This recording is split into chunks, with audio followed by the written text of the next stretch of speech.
Hey, folks, and welcome to Pittsburgh Postgame on Pittsburgh Sports Live. I'm Alan Saunders, and the Pittsburgh Penguins are 4-1 losers to the New York Islanders. And the Owls even the series at 2 games apiece, heading into Game 5 back in Pittsburgh. The Islanders earned a split at home after splitting the first 2 games of the series at PPG Paints Arena in Pittsburgh. And there will be another game on Long Island at the historic Nassau Coliseum as the Islanders have secured that they will at least make it to Game 6, as the series will go at least that far.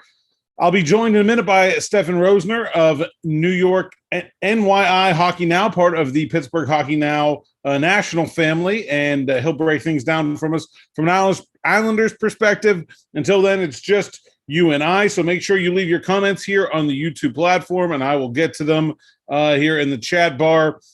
Also, you can hit me up on Twitter at @asaunders_PGH if you prefer there. So let's start with this game. Obviously, you know, the Pittsburgh Penguins, not a performance that they're going to look back on fondly here. Evgeny Malkin takes 3 penalties. Crystal Tang took another one, negating the Penguins' only power play chance. And it just seemed like this was a game where the Penguins lacked the mental focus required to compete at a high level. They played well in the first period. They didn't score, even though they outchanced the Islanders pretty significantly. But I really feel like this game is a game that's been coming. When Matt Geica and I spoke on this channel after Game 2, I thought that the strategy that the Islanders were using, where they were being physical, they were going after people after the whistle. They were going after Tristan Jarry. They were trying to goad the Penguins into taking penalties. And I said at that time, I didn't think it was working out well for them. This is a Penguins team that plays well 4-on-4. This is a Penguins team whose special teams have been playing fairly well as of late. And, you know, I said it, if Evgeny Malkin wasn't in that game at that point. Well, I think things have changed. The Islanders, through 4 games, have finally gotten under the Penguins' skin. And look, there's nothing you can do about it. The referees are not going to call those penalties. They've made it very clear. The Penguins' only choices are to walk away or to retaliate. And if you retaliate, you're going to take penalties. Evgeny Malkin did that tonight. And not only did they do that, then they weren't clean. They didn't play clean hockey outside of that either. Like, I think during the run of play, the Penguins earned some of those penalties. Crystal Tang's interference penalty was absolutely earned. Evgeny Malkin's trip was absolutely earned. Zucker's trip was absolutely earned. And so I think the officiating is going to be a big part of the storyline, but really it's the way that the Islanders have set this up through 4 games of being a pain in the Penguins behind, and it finally got to them in this one. And Evgeny Malkin lost his cool, and Crystal Tang lost his cool, and a lot of other Penguins did not play their game because they were more worried about what the Islanders were doing instead of playing Pittsburgh Penguins hockey.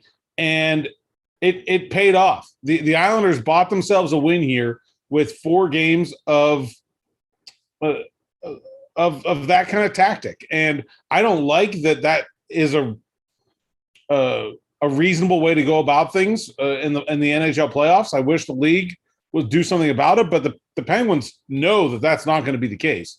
They know better than anybody that that's not going to be the case.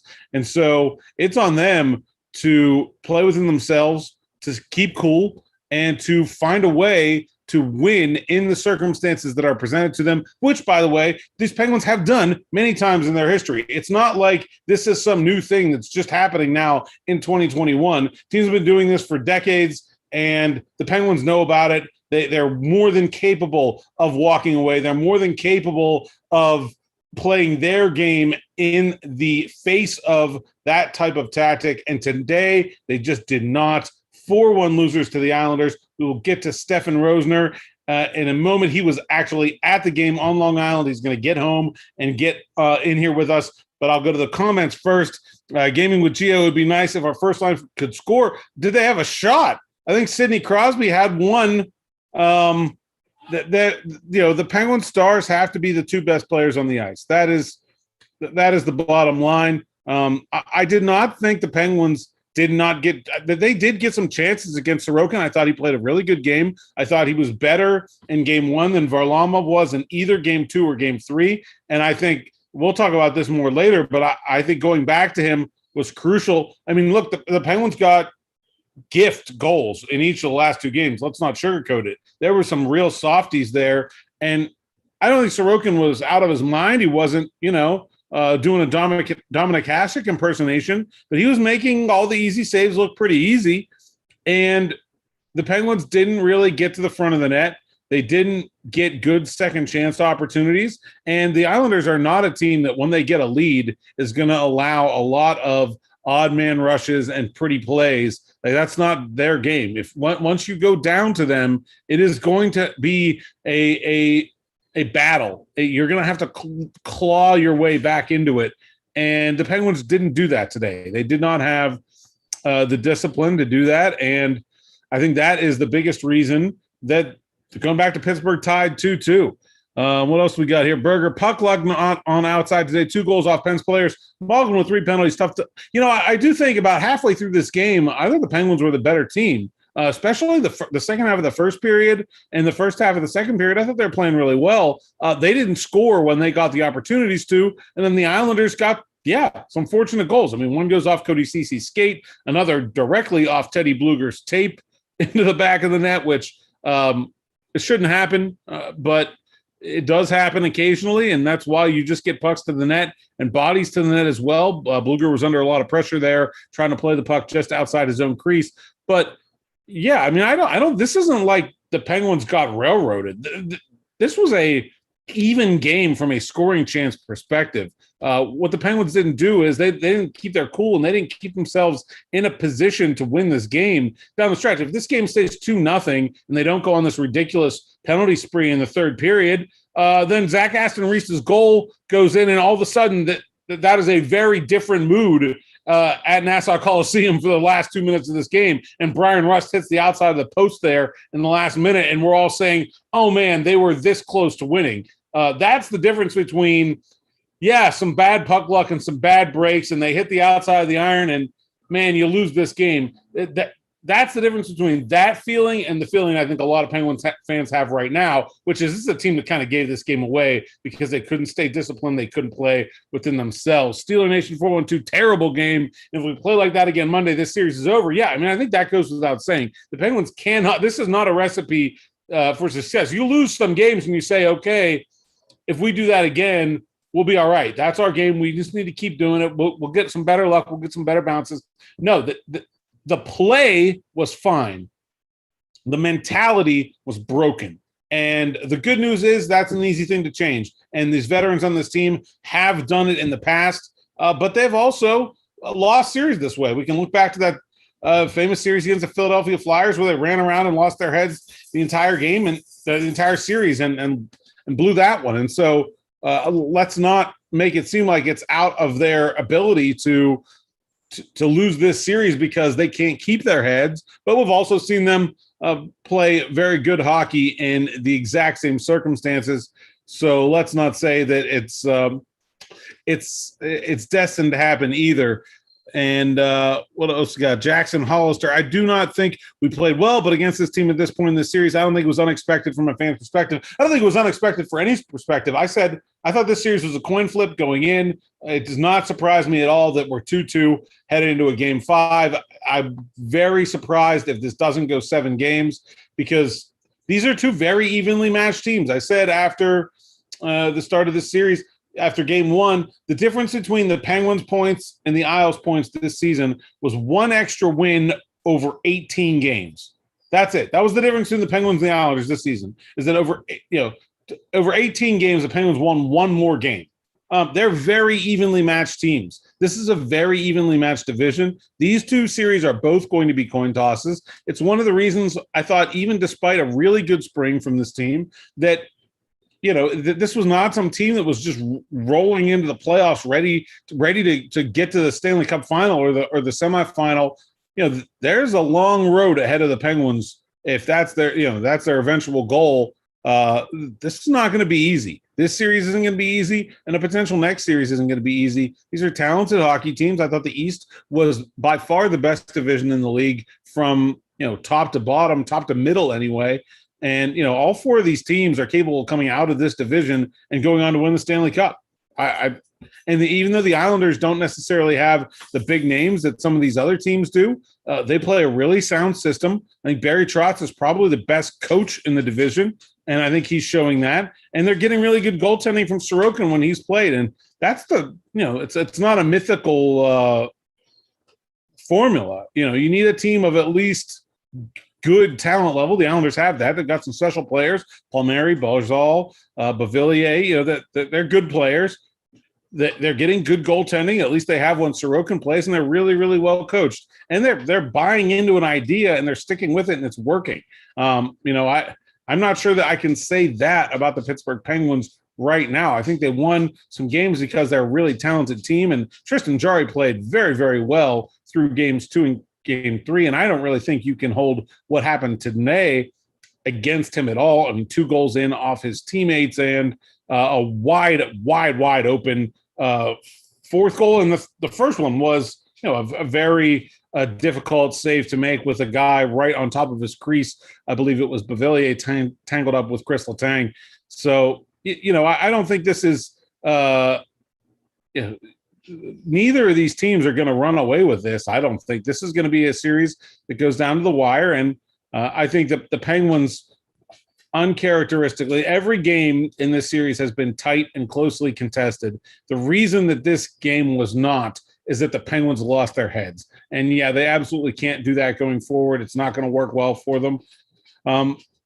But we also haven't seen the Pittsburgh Penguins really play the kind of dominant offensive hockey that they played down the stretch yet either. I don't think we've seen the best from Evgeny Malkin in his couple games back. And so they still have that in front of them as well. We shall see. Wicked 50 Cal says, what's going on? I'm not sure if I'm welcome here or not because I'm an Islander fan. We've got an Islander writer here, Stefen Rosner of NYI Hockey Now, part of the National Hockey Now family, run by our Dan Kingarski of Pittsburgh Hockey Now. He'll be here in just a minute talking things from the Islanders' perspective. So, of course, we're going to somewhat welcome an Islanders fan in here. Don't be too rude to him in the comments, guys. But I said I want to hear a different perspective on the game.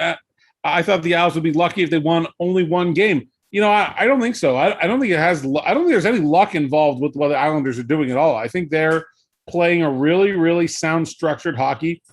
The thing is that the Islanders, they can't get behind. They're not a team that is really skilled at playing from behind.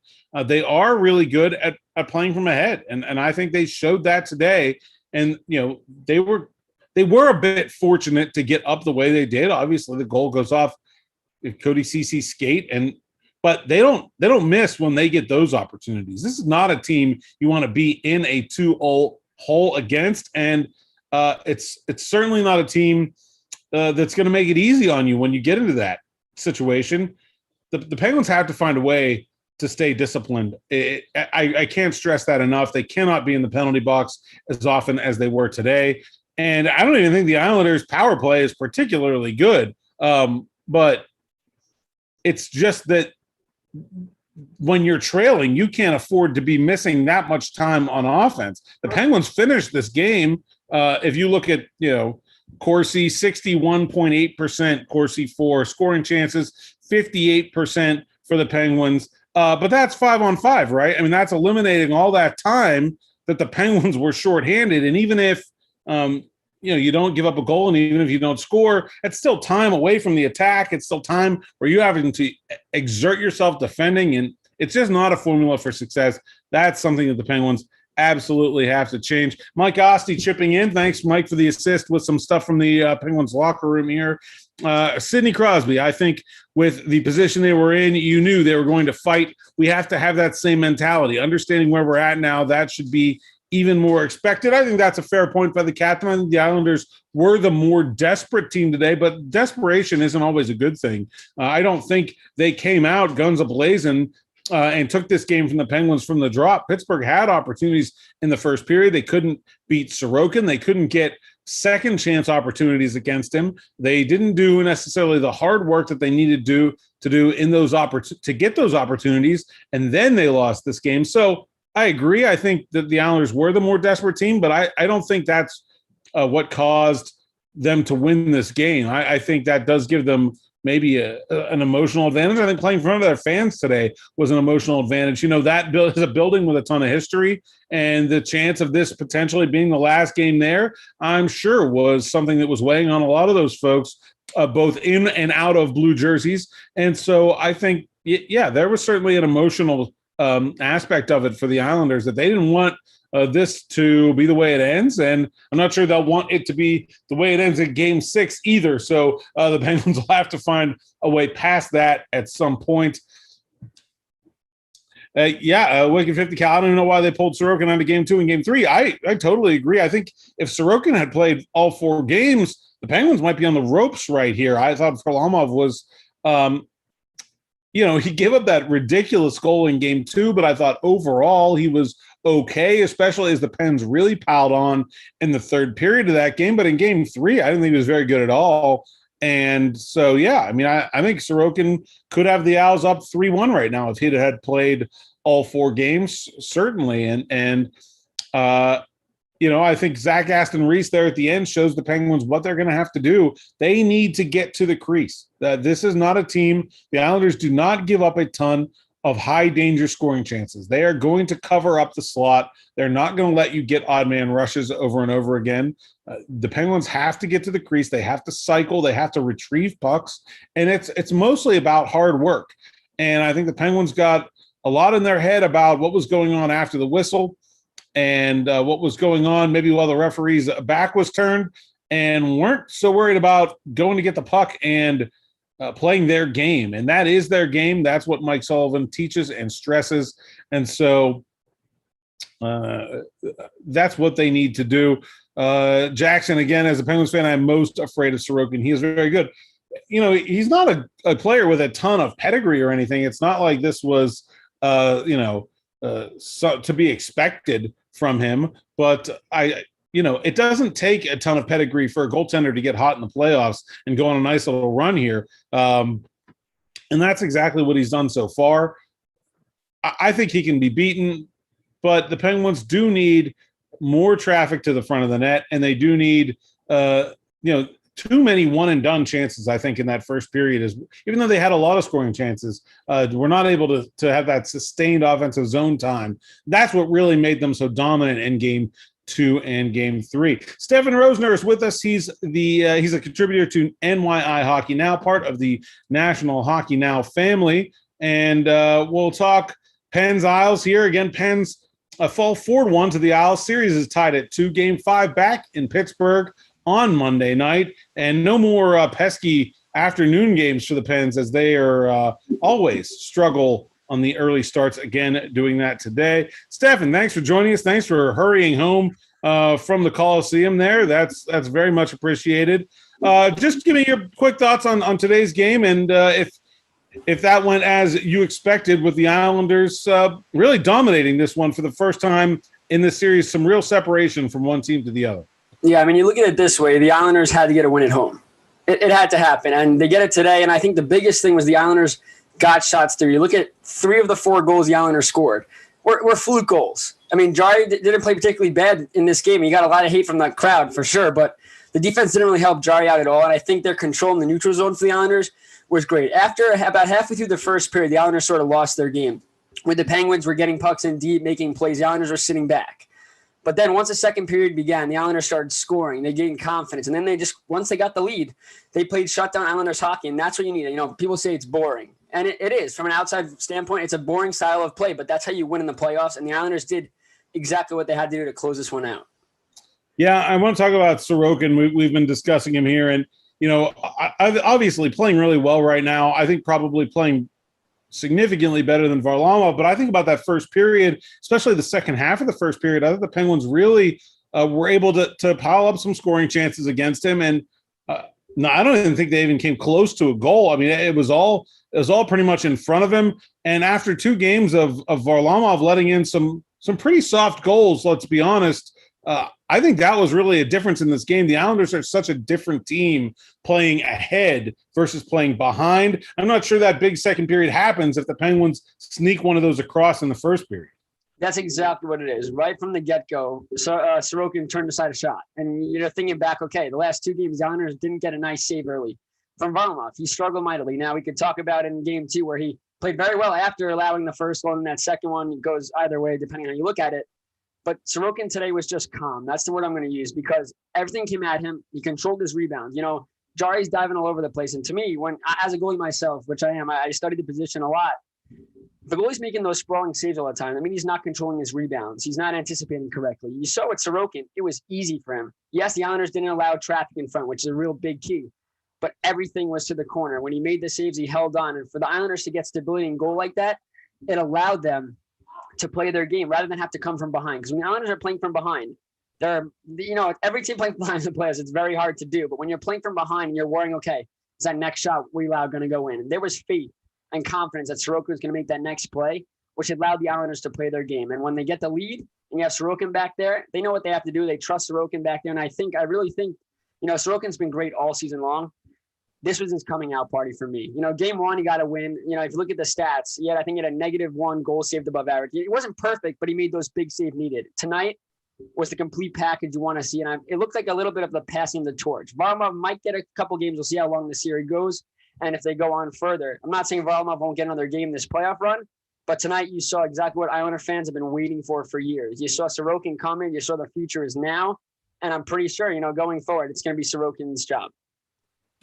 Yeah, I want to bounce this off you because this is how I opened. I really think that the Islanders, obviously they're under the Penguins' skin. They're in their head. I mean, I think that's clear. But I feel like this has been a sort of masterclass from Barry Trotz and playing a bit of a long game. I think this strategy of going at the Penguins a little bit, going at them after the whistle a little bit, going hard at Tristan Jarry, I'm not sure it helped them much in the first 3 games. I don't think the Penguins are a team that you really want to be playing a ton of 4-on-4 hockey against, and the Penguins weren't taking undisciplined penalties to give the Islanders an advantage, but it all came crashing back down to today. And the Islanders were clearly in the Pens' head. After they got the lead, the Penguins, instead of working to chip away at it, kind of lost their minds there in the second and third periods. And I think this is the thing to me from obviously mostly a Pittsburgh audience.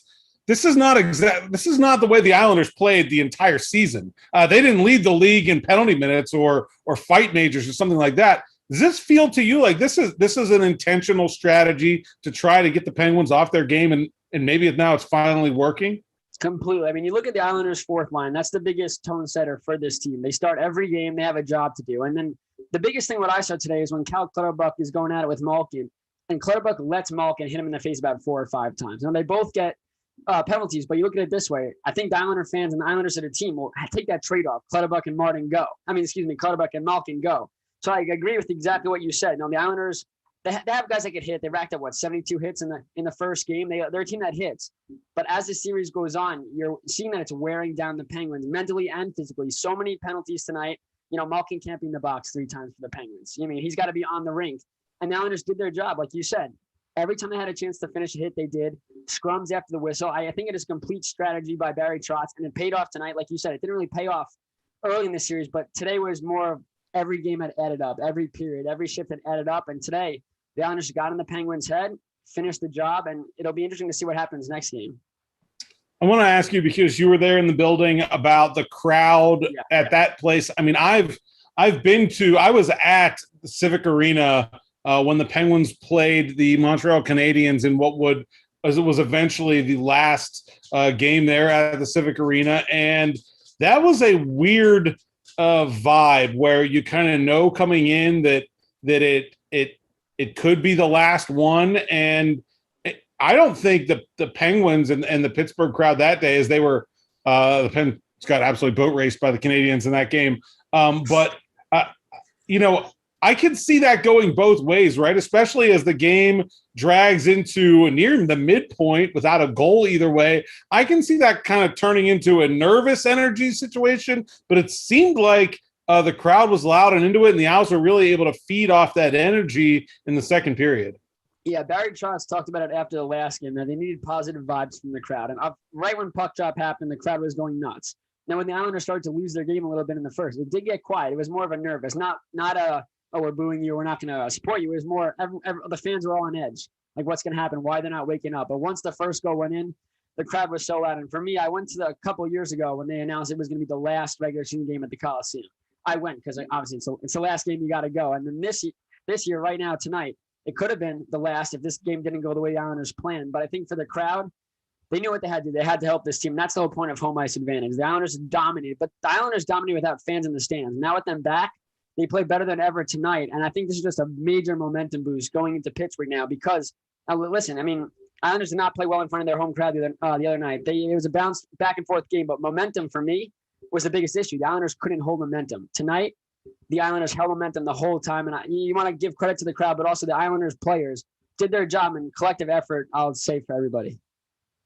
Are you surprised that this series sits at 2-2 after 4 games? Is this more along the lines of what you were expecting? I'm not. I looked at all the series in this division. No team was that much better than any team in this division. Any team could have won, and any team could have been in fourth. Now you're seeing 2 teams. Every team hates each other as well. So I thought it would be a grueling series, 6 or 7 games for sure. I thought the Islanders really had a chance to lead Pittsburgh up to nothing, and I think they botched it a little bit. But momentum shifts are going to happen. I think it'll go 6 or 7 games. But I expected a close, tight series because these 2 teams hate each other, and they're both similar in the fact that one team is very offensively based, the other one's defense. But when they counteract, that's more of they offset each other. So you're thinking it's going to be a slow-paced, feeling out process. We've seen all the hits and stuff. It's been close. I don't know if I thought it'd be as close score-wise each game, but I've definitely expected a really tight series. Yeah, I think that was the thing that was so jarring from a Pittsburgh perspective about today's game is that win or lose, every game has been right there. Has there been a 2-goal lead? I don't even know. That might have been the first one. And then for the Islanders to really blow things open there in the third period, does that change anything for you going forward, seeing the Islanders do that? Does that maybe give you a different feeling about the way these last 3 games are going to play out than if things had just stayed super tight? I think for the Islanders, what they'll take away from this game is just the win. Every game's different. Every game is a different feel. This game, they came out and dominated in the second and third period. Last couple of games, that wasn't the case. But the biggest thing the Islanders take away from this game, though, is the power play. 2 power play goes in about 24 seconds. Now, again, it's the same time period. It wasn't like completely 2 different periods when it happened. So you build up that momentum. But for the Islanders to do anything in this playoffs, your power play has to be a strength. If it's a weakness, it's just demoralizing. If the Islanders came out that period and 2 quick, easy kills for the Penguins, this game might be going, you don't know what happens in this game. The Penguins have pushed very hard, and as a veteran team like the Penguins are, you expected that push. But the Islanders got the job done on the power play, and I think going forward, they get the power play going, it's just getting shots on goal. We know Jari struggled this series. So when a guy's struggling, you got to get shots on there, and then the defense didn't really help, like I said earlier. Didn't help Jari out, but for the Islanders, though, I mean, you get this win, you love it, but you move on because it's going to be a different story in Pittsburgh. Yeah, the Penguins have a pretty significant split in their home and road record this year. I don't know what to make of that, given the fact that most of that was played without fans. I don't know if there's something to it or not. Like I said, just before you came on, they've struggled for years in these afternoon start games going back, over a decade now. They've been particularly poor in those. So I don't know what to make of that, but I know that this was a combination of factors that the Penguins generally do not play well under, being on the road and playing early on. That won't be the case anymore. All evening games the rest of the way, and 2 of the last 3 at PPG Paints Arena. So I think a lot of Penguins fans are panicking because of the way this game played out. But I'm with you. It's 1 of 7, and I don't really think it matters as long as the Penguins don't let the Islanders stay in their heads. I think that's the big thing is that, I thought during the run of play, if you take out the power plays and you just look at the 5-on-5 stuff, I thought the Penguins were fine. They weren't great, but if they had lost this game 2-1 because they didn't give up any power play goals and they hit the post there with 30 seconds left, and we're all saying like, yeah, okay, close, good, well played playoff game. Get them next time. But they have to stay out of the box. The Penguins' penalty kill is not bad. They're certainly not as bad as a regular season percentage was, because they spent the entire first half of the season scrambling to dress defensemen, and they really did struggle then. Over the last third of the season, they've been fine, but that's not what this team is built to do. The Penguins need to be the team on the front foot, gaining those power play advantages, because they're using their speed to create situations where the defense has to take a penalty. Even the penalties that the Islanders are taking, and there haven't been that many throughout the series, you're not seeing that. You're not seeing the Penguins dominate with their speed. And the Islanders certainly do have an above-average mobility across their blue line. I think Nick Leddy's a really underrated player in that standpoint, but they're still, Kasperi Kapanen is unbelievably fast. Jared McCann is very fast. Jake Gensel, Brian Rust. That is what this Penguins offense is designed to do. And I don't really think we've seen it operate at its full potential yet. Credit to the Islanders for really doing a very good job of shutting down the center of the ice. Mike Sullivan in his post-game here said, there's got to be an element of simplicity associated with our game that's required at this time of year. This is a good defensive team we're playing against. Yes, absolutely. But I don't think we're seeing the Penguins. The Penguins are very upset that they're not getting penalties called when the Islanders start a scrum or, go hard against Tristan Jarry and hold a stick and some of the other stuff that they've been doing. But the Penguins aren't earning power plays in the run of play the way they normally do. And they're giving them up. Jason Zucker, obvious trip. Chris Letang, obvious interference. Evgeny Malkin, at least one of his penalties was a fairly obvious trip. So not only is it the sort of head games and the after the whistle stuff, but the Penguins just aren't earning their penalties either. And yeah, if the Islanders' power play is going to be more successful, that's going to be an even bigger problem for the Penguins. But they've got to get their own, too. This is not a team that can go through life in the postseason getting one power play game, and especially not when they eliminate it 23 seconds later.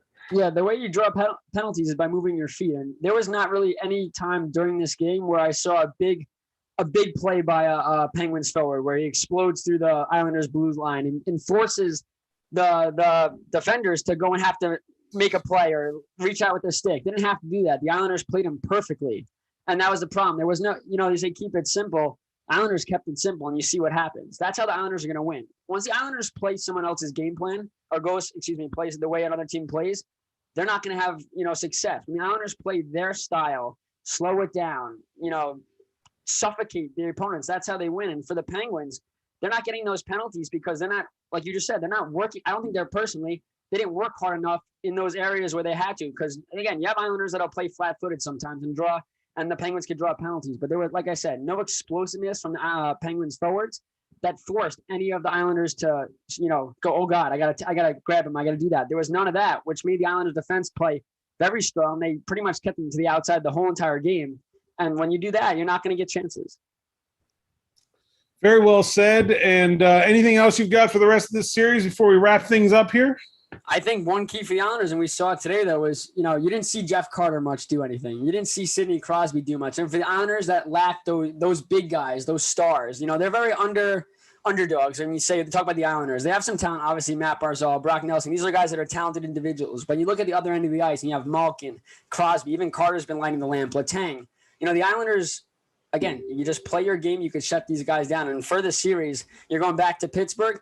It's going to be a heck of a series. We'll see how long it goes, but it's been great games. Either way you look at it, the last game they played, Penguins won. It was disappointing. That's a very good playoff hockey game. And today, it was a battle. Before it opened up, it was a very strong playoff game, and that's always fun to see this time of year. Absolutely. Stefen Rosner from NYI Hockey Now. You can find him on Twitter at Stefen_Rosner. Thank you so much for joining me. You've done awesome. And I don't know, maybe we go Game 7. We'll do this again or something like that. And anything else, you got to check out his stuff at NY Hockey Now. And great to have the the sort of big National Hockey Now family involved here in our little Pittsburgh postgame. Really appreciate the opportunity. Thanks for talking, and definitely we'll do this again. Absolutely. Pens lose 4-1 to the Islanders. Game 5 back at Pittsburgh on Monday. We'll be back with more Pittsburgh postgame. After that one, Matt Geica will have hosting duties as well. So make sure to click the subscribe button, check that bell for notifications so you can get informed right as soon as we go live here. And we'll, of course, have lots more postgame content for you going forward from the Penguins and the Pirates and everything else going on in Pittsburgh sports. As always, thanks for watching. I'm Alan Saunders for Stefen Rosner and everyone at Pittsburgh Sports Live. Enjoy the rest of your